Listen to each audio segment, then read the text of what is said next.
It is time for today's high-intensity tech training, the shift away from fragmented, capital-intensive infrastructure toward unified, service-based models that deliver cloud-like simplicity across all IT domains. Today, we learn about the trends driving this shift and how full-stack service models simplify complexity, improve agility, and open new opportunities for Telarus Tech Advisors. Glad to welcome back today to our Tuesday call, Telarus VP of Advanced Networking and Mobility, the one and only Graeme Scott, joined this week by Vincent DiCicco, head of the TSD channels at Meter. Graeme, it's great to have you back, and especially to discuss the dilemma today's advisors face in assisting their clients in finding the connectivity and infrastructure solutions. This is a rapidly changing environment. Yeah, no, for sure, Doug. It's always, we all love change, right? When things change, I think customers love it. We love it. Everybody loves it. Of course, I'm kidding. Nobody likes change. It is a constant. And this is definitely one of the areas where we are seeing that. Now, before I dive into the content today, I just want to give a shout out on the Ascend we're doing tomorrow. Would love to see everybody here on the call join us for that. Should be a lot of fun. Got some really cool new trends and statistics about in the mobility space that I'm going to share, and some great trends and things that you can take advantage of to make some money selling mobility, IoT, and network. So I hope to see you that. The registration link is in the chat. You get back-to-back Graeme. So what could be better than that, right? Nothing. There you go. All right, let's move on. Chandler, let's go ahead and jump into the next slide. So as Doug alluded to, there's a lot of stuff going on in the network space. And one of those trends is what we call network as a service, or NaaS. And I've talked about that before on some previous calls, but essentially it's that shift from CapEx to OpEx that we're seeing across pretty much the industry at large. I mean, almost all of the areas, cloud, cyber, all these things are moving to these subscription-based models. And so network is no different. What's really changed is the way that customers want to consume their network and infrastructure, right? They see themselves paying subscription fees for everything else and going, hey, why can't I do that over here? Why do I got to pay upfront costs for equipment, for gear, for switches, routers, whatever you want to call it, when I can pay it on a subscription base everywhere else? So we've got a great new supplier that we're going to bring on in just a few minutes to talk through how that works within the Telarus portfolio and what kind of options we got. But at first, of course, just want to talk about some industry trends at large and why I'm so excited about this and really trying to get, our advisor community on board with what's going on. So again, as I said, what's happening is that there's this service first mindset, right? All of your customers are looking at all of their services that they consume and saying, hey, I want to pay for this on a subscription base. I don't want to pay for it up front. Makes it easier on finance, all these kinds of things, right? In addition to that, we're seeing this convergence between the edge and the cloud and all of these ecosystems. We've got these swim lanes that we've had for years. Everything's kind of converging and going together. One bleeds into another, bleeds into another. And then we're also seeing a lot of operational automation. I've done a session on AI ops previously. So if that's something that interests you, you can go and check that out. But it's a big part of what's driving some of these transitions. So Chandler, if you want to move to the next slide for me. So what's going on in the market, okay? NaaS growth is about 26% compound annual growth rate year over year. So projected to be about a $115 billion market by 2032. It's about 24 billion now. So pretty significant growth. And in the infrastructure as a service space, tremendous momentum there as well. 150 plus billion here in 2025. Lots going on. So by the end of this year, 75% of enterprise generated data will be created and processed outside centralized data centers. So a lot of customers are having to adapt to that. As I mentioned earlier, we're also seeing this convergence between security and network, where majority of enterprises are starting to adopt things like zero trust and SASE, which we've talked a lot about on these HITT calls. And then, of course, we're moving to a new wireless standard here. Wi-Fi 6 and 7 gives a whole bunch of new demands on the infrastructure that's in place. causing updates. People need to spend money to update to meet these changes. And that requires, in a traditional model, OpEx. Well, customers are starting to say, I don't want to pay that way. I want to be able to do this on a subscription base. So let's move on to the next slide here. So you can see this guy's very frustrated with what's going on. I know a lot of our tech advisors feel the same way, right? You guys are feeling a lot of pressure from your clients to deliver the same type of simplicity they have with the cloud and other infrastructures while navigating this ecosystem that is very fragmented, right?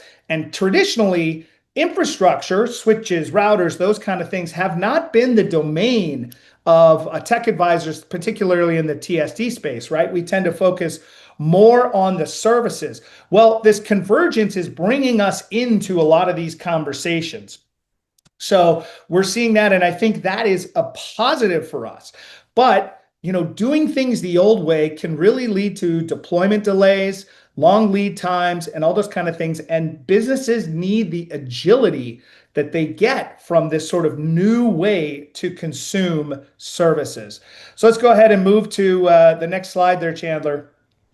So let's talk about what these are, okay? We're going to do a little kind of a comparison between what we would do traditionally and the NaaS model. So under traditional networking, right, we had a large upfront hardware investment. Companies would have to spend a lot of money on hardware and infrastructure to put their network in place. There was a lot of different vendors and ecosystems to manage. I mean, maybe you had Fortinet or Cisco, Meraki, or whoever it was, but you had to make sure that everything you were putting in place was would work with everything, would comply with what you had in there, and would be compatible. So you had a lot of difference there, and a lot of things you had to manage. Maintenance was very, very challenging as well, very reactive. A lot of IT teams spent a lot of time on maintenance, and therefore were not able to spend time on proactive measures and things like that. And then, of course, different portals, different management tools, very, very, very cumbersome to manage all of those different things. So let's move over to the NaaS model, talk about what's involved there. Not back on that same slide, sorry, Chandler. Yep. The NaaS model there, again, we're moving to a subscription-based utility service, okay? So we're taking all these OpEx things, we're taking all these costs that you're paying up front, moving it to a subscription, the ability to increase or decrease bandwidth at any given time, and the ability to swap out and change infrastructure at any time. In addition, there's all sorts of other products and services that come with the NaaS model that you can layer on, things from security, cloud. It's basically bringing all of these elements together in one ecosystem under the NaaS model. Great thing there is oftentimes you also have single vendor accountability, right? If there's an issue with something, you don't have to worry about, the finger pointing, the salute, who's the guy that I got to call to fix this. It's one bat to pack, hand to shake, however you want to call it. One of the beauties of this also, a centralized dashboard with proactive monitoring and maintenance. So these are the kind of things that customers are demanding, and we've got the ability to meet those now. So Chandler, next slide. So again, I talked a little bit about this power of convergence, okay? So what's going on there? We've got this sort of everything's coming together. You've got the NaaS foundation is giving you the ability to pull in these infrastructure as a service, which gives you the ability to scale compute and storage resources quickly. And it's all part of this massive digital transformation that is happening within your customers. Next slide, Chandler. So why? What's the big advantage of this, right? We need there's a big strategic advantage in why customers are doing this. Well, faster deployment, right? It reduces the time to production for new sites to about 60%, lowers the cost of ownership through the automation by about 40%, and 85% less firefighting by IT teams, meaning that there's a decrease in reactive IT operations, and they are able to move to being more proactive and more transformational for the business. So finance teams love, of course, that predictable OpEx budget planning, and it eliminates a lot of the vendor management and overhead. And this, I think, is one of the bigger things that we tend to miss. Future-proof, right? The ability to just swap out gear as it ages or whatever without having to spend a whole bunch of OpEx is very, very attractive to our customers. And of course, when you've got the latest gear, you're enhancing your security posture. You've got all sorts of those proactive measures put in place to protect the network and protect the infrastructure. Next slide, Chandler. All right, so what do you now have to do as an advisor, right? Well, this goal of swapping from just basically selling circuits, selling bandwidth to selling a full solution is what you're engaging here. You're sort of changing the conversation around, hey, just bandwidth, speeds, and feeds. Need a connection from here to there, to a holistic conversation around the entire strategy that they have with their network. What's it doing? What's it supporting? Where's it going, right? So the first thing we need to do when we're leading this transformation is assess that current state, okay? What is going on today? What's going on with the network today? And then from there, we go, okay, where do you guys want to be 5 years from now, 2 years from now, a year from now? We want to figure out what that future state is so that we can help them get there and execute that transformation. So next slide here, Chandler. All right. Right now, obviously this is great, right? You guys are like, hey, cool story, bro. This is really interesting to know. How do I do this, Graeme? How do I take these trends, what's going on in the industry, and put it into practice? Well, joining me on the call here is our good friend Vincent from Meter. Meter is a relatively new partner to the portfolio. Vincent, what's it been? A couple months only, right? Actually, it was right before Tulare Summit, so I think we're heading into week 4 here. Okay, so even sooner than I thought. But we've been talking to these guys for a while. We're really excited about what they do and the model they bring. And Vincent, a lot of the stuff you guys are putting in place drives at exactly what I was just talking about as far as network as a service and infrastructure as a service. Why don't you talk a little bit about what you guys are seeing in the industry and how you guys have been very successful helping businesses make this transformation? Yeah, 100%. To your point earlier, Graeme, a lot of organizations have been forced since local area network became a service that they needed for their business to procure it in that traditional CapEx model. And for the most part, for the last 40 years, the boxes have gotten higher speeds and feeds, but that experience, not only as a partner, but as a customer, has for the most part just remained the same.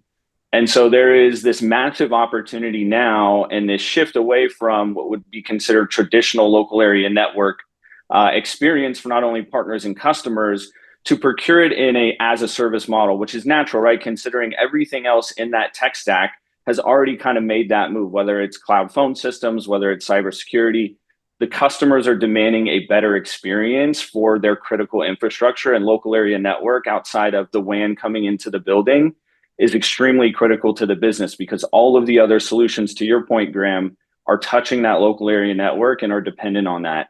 And so Meter, back in 2015, looked at that kind of traditional networking space and said, hey, everything else is making this as a service move. How do we improve what's been going on for the last 40 years in the local area network space? And so what you see on the screen here was the first step in creating an overall package and solution that can address those areas of improvement. And it really starts with the hardware and the software. So everything on this screen, from the power distribution unit through the switches, security appliance, the indoor and outdoor access points, in addition to the network operating system, is made, manufactured, and written by Meter. So the first piece of that puzzle is vertical integration across the entire stack. And that's what we're providing here from a hardware and software perspective.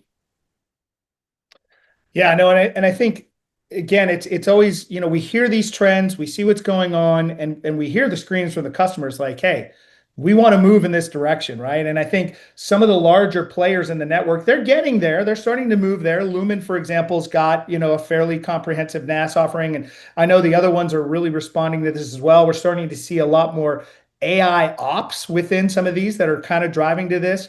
But that hardware piece, that sort of hardware infrastructure piece, switches, routers, whatever you want, because security appliances, that to me has always been kind of the missing piece for our tech advisor. So talk a little bit about what you guys are doing there and how you guys are delivering some value for our TAs in that space. Yeah, so one of the points that you made earlier, just around local area networking, the total addressable market is just shy of 95 billion as of last year, expected to grow to, I think it was like just shy of 140 billion by 2033. I would say 98, 99% of that 95 billion worth of market share is going through traditional resale.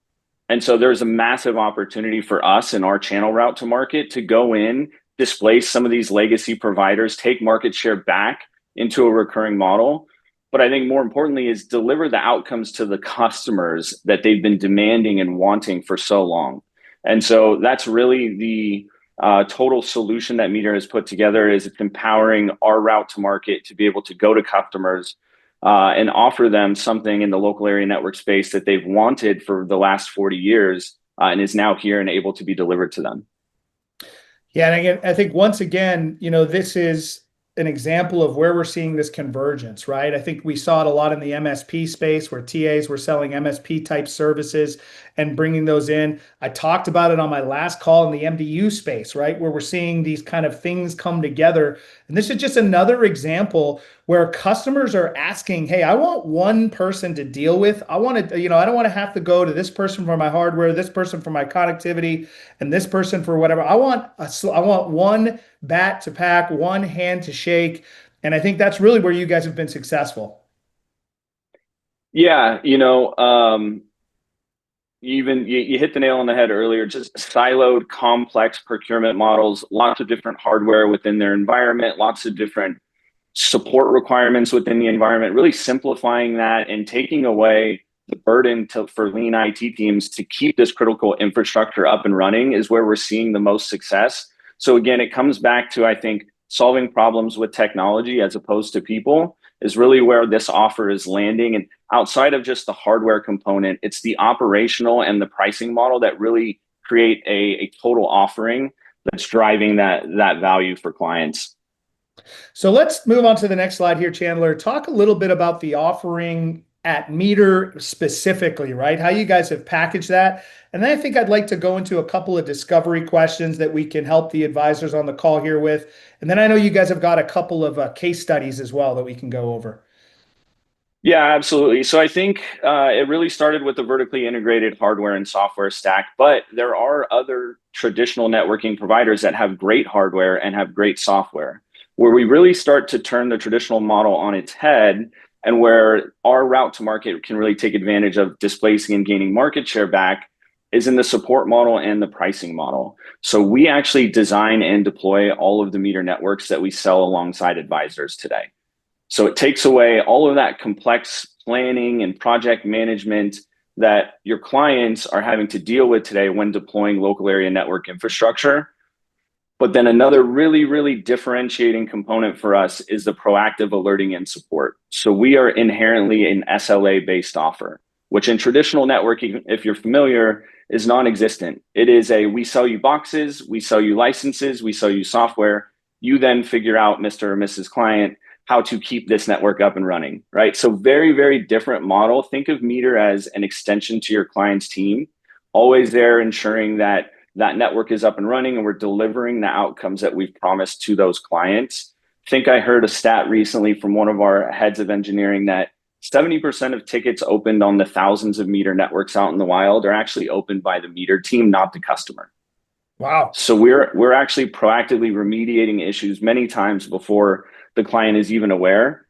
And then that last piece, which comes to infrastructure as a service and hardware as a service, is the lifecycle management. A lot of these clients are going through this cyclical 3, 5, 7-year large CapEx deployment, failing infrastructure, hardware that's no longer being supported.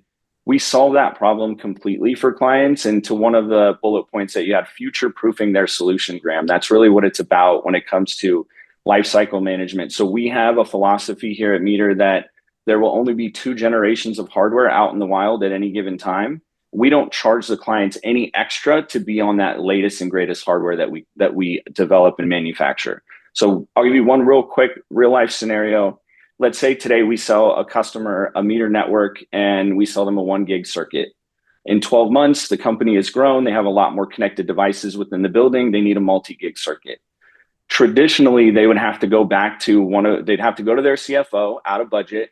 Hey, I need $50, $60, $100,000 for a 10 gig security appliance because the one we have today is only 1 gig. with the meter offering, they would essentially call us and we would ship them out a 10 gig security appliance the next day, and we would roll the truck to install it, and their monthly cost does not change a penny. Yeah, and I think, the pricing model, we don't really have an opportunity to go through it here today, but anybody who, obviously it's very, very interesting and very, I think, compelling for customers in the marketplace. It's different, right? It's not a traditional model. So we don't have a chance to go into it here today, but I do encourage folks to reach out and schedule some time. Let's talk through a couple of discovery questions. And I think what's important here is, we're kind of taking that sort of doctor approach, right? We're diagnosing lifestyle here. We're asking questions that sort of get to the root of the matter. And I think some of these are like, hey, how do you budget for things like network and infrastructure refreshes today? A lot of companies, obviously, that's a huge capital spike. And I think, having to plan for that is a big part of what the finance teams are doing. What's your time to service for a new site or workload? I think, just like you just talked about right there, like, hey, what would the normal time frame be to deploy that switch or that piece of equipment in a standard environment? I mean, it could be months, right? We, got to get the money, got to go through approval process. In that case, next day. I talked a little bit earlier about Wi-Fi 6 and 7. What's the plan there, guys? Like, are you moving to that? I mean, that is going to be the new standard for Wi-Fi, and we know that Wi-Fi is, ubiquitous across most of these enterprise organizations. So, do they have a plan for meeting that new standard? And then, do you prefer to own infrastructure or consume it like a utility? I think that one really drives at where these companies would prefer to be to consume some of this content. So before we move on to the case study, Vincent, any comments about those? No, I think those are all great questions. A very simple one that's unlocked a lot of opportunities for partners has been, when is your next hardware refresh and what are you doing about it? Typically, the IT team member you're talking to is probably going to have a disgruntled look on their face when you ask them that question, because it is a point of contention between them and finance typically. So. Yeah, and that's what we do. We help those guys out, right? I mean, that's what us as TAs do. So we got a couple of quick case studies here, Vincent. So why don't we roll through those? Chandler, next slide. Go ahead, talk us through this one, Vincent. Yeah, absolutely. So this is really a sweet spot for us, and where the value proposition is most pronounced is distributed enterprises, multi-location. They just have a lot of challenge keeping those networks up and running.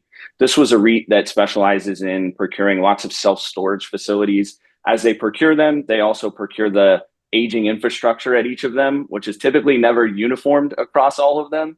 And so the big thing for them was, how do we go in and create uniformity across all of the networks? How do we keep the networks up and running with a very lean IT team and manage it out of a single dashboard? And how do we have a predictable cost around all of that infrastructure and support? And so really that's where we were able to provide all of the value for them. And this was a large opportunity that closed in actually less than 90 days. Wow. Yeah. I mean, these deals do happen quick, surprisingly, especially when you compare to what the standard consumption model is, having to buy that equipment. I'm always impressed when I hear that story. So I think you got one more case study for us here as well. Chandler, next slide. Yeah, this is an interesting one. So Crown College, we have, as part of our wireless and wired network offering, also a cellular offering, not private 5G, but we're able to leverage the existing ISP to deliver 5 bars of service within a space. Crown College was one of those campuses. They called it actually the cell phone corner, because there was one corner of a small office where they actually had cell signal, and that's where everybody kind of congregated to make calls. But you can imagine safety issues for the students, but also the staff needs the ability to communicate via cell phone. So that's how we started in this opportunity. Ultimately, they found out that we could replace all of their aging infrastructure from a wireless perspective as well. So it's kind of a 2-for-1 combo. But again, nice opportunity where we solved a very big problem for them, and also were able to add in the wired and wireless networking component as well, all on a single stack. Was another short sales cycle on this one as well, but great opportunity for us and for the partner. Yeah, 156K, 3 month sales cycle. I mean, that sounds pretty good to me. I think probably most of the folks on the call here today. I think we got some time for some questions here, Doug. I know you've been kind of checking out the chat there, folks. If you got some questions for Vincent here, I know this is a fairly new concept, this infrastructure as a service. And again, not something that a lot of folks have done some, or maybe some of you have, but a new way of consuming this technology. So what do we got in the chat? Quite a few questions coming in today. Great presentation from you both. We really appreciate it. First, Vincent, question from you from Vinay. Does Meter connect to all of the major clouds? He's referencing Amazon, Google, Microsoft, IBM, and so forth. Yeah, so we do have connectivity to Amazon and Microsoft. We also have a unique partnership with Microsoft so that clients can purchase Meter services through the Azure Marketplace. The TSD and our route to market is completely fully comped, but it also deprecates dollar for dollar the Microsoft Azure consumption commit that the customer has. So that's been a big unlock for us in the mid-market and enterprise clients because they're trying to find ways to optimize that spend. That is huge. If you've got clients that are in Azure and stuff, that ability to apply that towards your commit is massive. And anytime we see that, you see somebody who's got an Azure play and has a commit there, great opportunity to bring up something like Meter. Really, often their ears perk up when they hear that. We talk about NaaS, we talk about IaaS, we talk about other solutions in this family. And, Vincent, question for you as well, but Graeme, I'd like your comments also. We always talk about security, always a big concern. And how do these solutions support better network security for the various clients? Yeah, I think it comes down to the security requirements that the client has within their environment. We are by default zero trust, IDS, IPS, lots of visibility and granularity in terms of the security that's built in out of the box to the appliance that we provide. But I think more importantly is we don't nickel and dime the clients for those different security features, where in traditional networking, there's different license tiers in order to have security features that may be important to your business. We give it to everybody and let them consume the pieces that are most important to them. So that's our philosophy there, Doug. Graeme, I'd love to get your thoughts too. Yeah, no, I think when we talk about security, right, there's kind of two components to it. There is keeping people out and keeping the network secure, right, which is really sort of falls into that network SASE type area. And then there's what do you do when they're in, right? How do you, and that's kind of a lot of what, Jason, I know, talks about a lot of that. But obviously those two lines blur. I talked a lot about convergence earlier in the call, and I think I talk about it every time I have a conversation. You're starting to see all these things merge together. And we talk about SASE, right? One of the most important things to think about SASE, it's a framework, right? Where you bring all these different elements together in sort of a comprehensive and cohesive plan to address things like security. And zero trust is a component, a very important component of that. And something that a lot of customers are leaning on.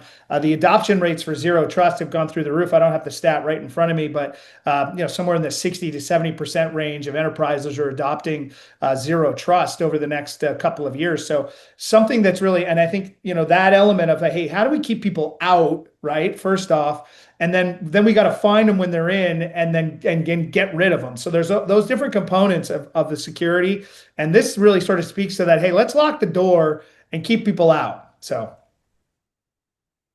Quick question about typical customer profiles. Are there sweet spots for both this type of solution, and I guess specifically with Meter as well? Employee numbers, size of organization, and can we talk just a little bit about SLAs for response time and support when we're talking about these solutions? Yeah, so we bill on square footage. So think of it as 4 square walls and the total amount of square footage of network coverage that's going to be deployed. Sweet spots for us are really distributed enterprises. So any vertical where they have multiple locations is a great fit. Schools is another great fit. So we're E-rate ready. We have our SPIN number. They are very much trying to move to an OpEx model. And so we become a very great fit for schools. And then warehousing and logistics, really complex network environments. Building materials are different, 40, 50, 100-foot ceilings. How do you deploy a redundant and performant network into those spaces? And so a lot of times we're seeing lots of success across those three verticals or those three spaces.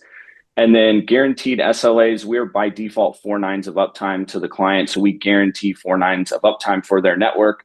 And in terms of Sev 1, Sev 2, Sev 3, it's all available on our website, but I'm happy to share it with the team after this. Any defective equipment, it is an overnight SLA. So next business day, we roll a truck, we have new hardware in place. Yeah, and I think you hit on a good point there, Vincent, like especially when you're talking about schools, right? I mean, getting that money to do a network refresh, or frankly, getting money to do almost anything in that space is a challenge. It's much better for them typically to build it into their budget for the upcoming year so that they have that subscription model.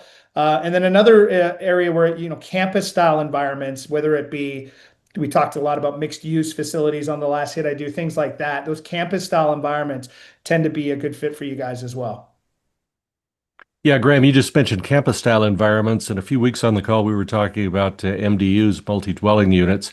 Charlie's got a great question in here about how these solutions work in that environment, and is there additional information available as to how those would be addressed? Yeah, I think we'd want to learn more about the opportunity in terms of, is the building owner going to be the service client and pass it through? So we're seeing that a lot where the building owner or the property management company is deploying meter into all of the different spaces within the environment, and then actually just charging it as a rent pass through to the customers. So as they move into the spaces, think of it as an amenity in a way to fill vacancies very quickly, right? If we're a business and we're moving into somewhere where there's a turnkey network solution, all we have to do is sign up for a subscription. Helps us in terms of the timeline to kind of go live as a business within that space. But great question. Yeah, I think more in the business enterprise type multi-dwelling unit than residential, right, Vincent? I think residential stuff, you guys would do it, but obviously it'd have to be kind of more of a unique setup there. A business environment, obviously it's perfect, right? Customer moves into a rented space, bang, everything is there, ready to go. Bickety bam, they're up and running. And I think that's got a lot of appeal for tenants when they're moving into a business type environment. Vinny's got another great question in here. For those of us that have been doing this for a while, we always think in terms of if I'm upgrading my network, my systems, my solutions, I'm always concerned about potential downtime and what's going to be required. As we talk about these types of solutions and the various accessories that can go with them, how do we need to rethink the concept of potential downtime and plan for these types of installations and upgrades? Great question, Vinay. In traditional networking, there would be downtime if you were swapping out a 1 gig security appliance for a 10 gig. We, by default, deploy high availability into all the environments into all of our client environments, meaning there would actually be 2 security appliances when they signed up with Meter, and there would be HA at every level of the stack. So HA at the switches and at the APs as well. So that's how we avoid downtime for clients, is we would be swapping them out one by one. So there'd be no downtime inside of that environment. That right there, that's a big reason to switch over to this type of model. That's huge. Very good. Any industries or firms where this really isn't a viable option at this point that advisors should avoid in favor of more opportunistic situations? Yeah, I think there's really 2. So any organization that has a footprint smaller than 10,000 square feet, we're really not a great fit for those clients. And the reason for that is typically their ISP router and maybe some sort of extender is going to bring enough Wi-Fi to that space. Now, the caveat to that would be if it is a single location. So we have many clients who have 2,000 square foot coffee shops, but they have 500 of them. That is a great fit. So think of it in kind of a singular location, sub 10,000 square feet. We really wouldn't have a good value prop in those instances. And then the other one would be really, really large enterprise organizations that have a ton of certified network engineers on staff. They may not be the greatest fit for us today. And the reason for that is they have deployed a ton of hardware and a ton of capital to build out those networks. It is going to take a long time for them to make a shift and to forklift them. Yeah, I think that's really where you want to drive at that question, right? Like, where do you want those resources working now, right? Like, maybe that's what they've been doing, but hey, is that what you want them doing going forward? And I think that's really where you drive. Is there an opportunity for somebody like Meter there? Are those people just being reactive and responding to issues? Do we want to be more forward thinking with that staff and reallocate those individuals to something else? So I think that's really key to ask that question and diagnose if there's an opportunity there. Andy just popped a question into the chat, and it's an interesting one. I'll bring it out, and you can try to address it however you like. But when we mentioned that the gear, the appliances are manufactured, he's asking whether or not those are white labeled. Uh, and he brings up the idea, and we all see this, that clients like the brands that they've worked with or know well over time. Uh, do you run into objections with this type of equipment provisioning, and how do you get around it? And are there other options? Yeah, great question. So we do make and manufacture all of the hardware. It comes off of JDMs in Taiwan, which is essentially where some of the other traditional networking solutions that we talked about come from. So Intel, Marvell, Qualcomm chipset. So no white labeling whatsoever. And then to the second part of the question, which is how do we overcome the objections in terms of like Gartner Magic Quadrant and industry leaders? So Meter actually this year is on the Gartner Magic Quadrant as a challenger. So that's been a big help for us in terms of overcoming those objections, is that we are listed in Gartner. And I think the other way that we overcome the objections is we had to build a vertically integrated tech stack that in a speeds and feeds knife fight could hold its own. Right. So when you look just line by line in terms of speeds and feeds, we're on par, if not better, than what they have in place today or what they've been evaluating. The operational and the pricing components is really where we get around a lot of those objections. So sometimes the outcomes and the value to the customer is so much greater than sticking with the traditional brands that they've had for a long time. Those are typically the ones where we get them over the finish line. Doug, I think I that's the apparently first need to time get out more. I haven't heard the term speeds and feeds night fight for a yeah, while, and it knife really fight. I made was me just gonna laugh say there that's for a a first second. for the So Tuesday call right there. I know. Graham, you were going to say something. I walked on you. Yeah, no, I was just gonna say exactly that. I think that's the first time I've heard someone reference a knife fight on the Tuesday call. So I'm down for it. I'm here for it, man. Oh man, you don't see the email I get afterward. Uh, let's see. Oh, yeah, there was another great question here. Partners always ask, what is the situation with direct sales, and how can they make certain that their opportunities are given priority when they come in? Is it a deal registration type of situation with Meter? Are there tips and tricks that they should know about in working with your company or in this solution area generally that would help them? Yeah, so we are 100% channel integrated here at Meter. Hmm. So we do not have any direct sales. Everything is fulfilled through the channel. So no competition from that perspective for all of the advisors that are on the call here. We do have a very simple deal registration process. My advice is always lean on your Teleris support resources. Have them, they've got access. They're very well equipped to go in and register opportunities on your behalf. And then I have a channel team geographically displaced throughout the United States. So you can look in the Teleris portal, see who your channel support team member is. And that really is your first point of contact. And so they can help guide you through what that sales process or registration process looks like. But then there would be somebody from our sales team assigned to that opportunity, engineering resources, project management. You have an entire bench of resources at Meter here to support you. I think that's a great story of Meter, right? They kind of, cut their teeth with their own sales force, but they believe in the power of this channel where they've decided to go 100% channel integrated here. So, that's great news for us. Graham, I'm out of time, but I wanted to give you a quick minute to just talk to advisors about next steps. If they're interested in this shift in the landscape right now and want to take advantage of these opportunities, what resources can Teleris provide to assist them? Yeah, thanks, Doug. I think, obviously, anytime we're talking about something that's kind of new, right, there's going to be a lot of questions. And our sales engineering team is a great resource to work with. When you have something that you think might be an opportunity for Meter, feel free to reach out to our team. They're well versed in the product. They've spent some time with Vincent and his team learning the Meter product and learning what it's all about. So they're here to help you diagnose those. And then, of course, as Vincent referenced, he has some, they've made a lot of investments in channel resources over the last couple of months.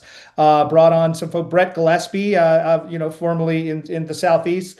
Great guy. He's joined the team. So that's fantastic. So just use those resources, right? This is a new thing. We know it. We understand it. And we're trying to get our arms around it. Still a lot of questions in the chat. So, and one last thing before I go, looking forward to seeing you guys tomorrow on the virtual Ascend.